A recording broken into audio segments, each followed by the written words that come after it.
Is a marriage for happiness or is it for holiness? Is the whole point just to make us happy or is it something else, something that's meant to make us better people? Hey there, and welcome.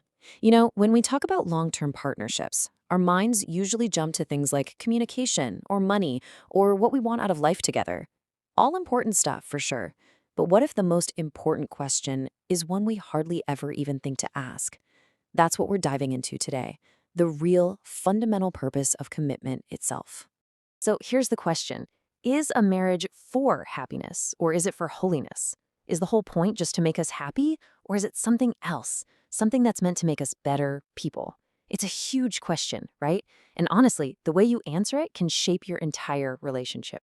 Now, this isn't just some abstract philosophical debate. The answer you lean toward, even if you've never consciously thought about it, it actually shapes everything. It sets your expectations for the good times, and it totally dictates how you react when things get hard. It's the blueprint, really, for the whole relationship you're building. Okay, so let's start with the idea that probably feels the most familiar to, well, most of us. We'll call it the happiness contract. This is the view that a relationship's number one job is to make you feel fulfilled and happy. It's kind of the default setting in the modern world, right? So in this happiness model, how do you know if it's working? Well, it's pretty simple. A relationship is seen as successful if it's consistently making both people feel content, satisfied, and emotionally good. Bottom line, its main purpose is your happiness. And if you look at the core principles here, it all makes sense. The top priority? Shared joy, feeling good together. The goal? To be each other's emotional support system. And the measure of success? How satisfied you feel personally. And this is a big one. Conflict? Well, conflict is seen as a threat. It's something you have to solve or even avoid because it gets in the way of the primary goal, which is feeling good. Think of it like this. A relationship built on this happiness contract is like a really beautiful, comfortable home. It's designed to be a safe haven, right? A shelter from all the craziness of the outside world. It's supposed to be a place of peace and joy. But what if that's not the only way to look at it? What if that's not the whole story? There's this other, completely different idea, the holiness crucible. And in this view, marriage isn't a comfy home. It's more like a forge. A workshop with fire designed to shape and strengthen your character. So what does that even mean? Well, in this model, the main goal of the partnership isn't to feel good, but to become good. Its whole purpose is to shape who you are, to help you develop virtues like patience, forgiveness, self-control. And it does that through the day-in, day-out reality of being committed to someone else, especially when things get tough. And you can see right away the priorities are just flipped on their head. Character comes before comfort. Success isn't about how satisfied you feel, it's about whether you're growing, becoming more resilient. And here's the kicker. Conflict isn't a threat to be dodged. It's seen as an opportunity. It's the actual fire in the forge that makes you stronger. So instead of that comfortable home, the analogy here is more like a difficult expedition. Picture two climbers roped together, heading up a massive mountain.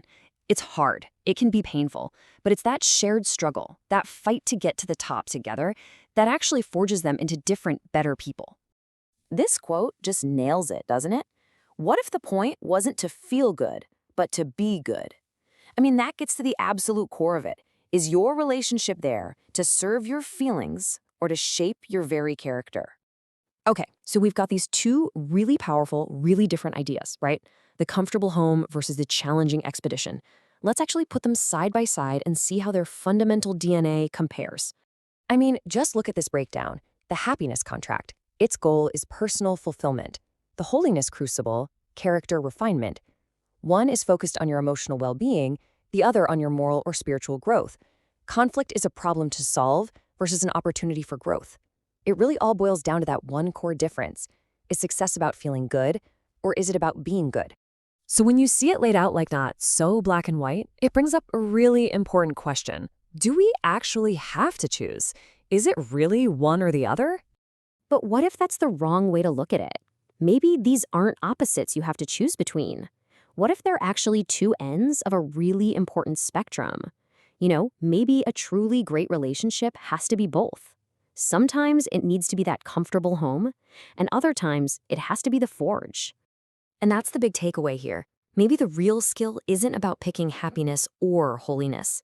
Maybe the real art is learning how to navigate that space between them, knowing when your relationship needs to be a sanctuary and when it needs to be a forge. So the question isn't which one is right.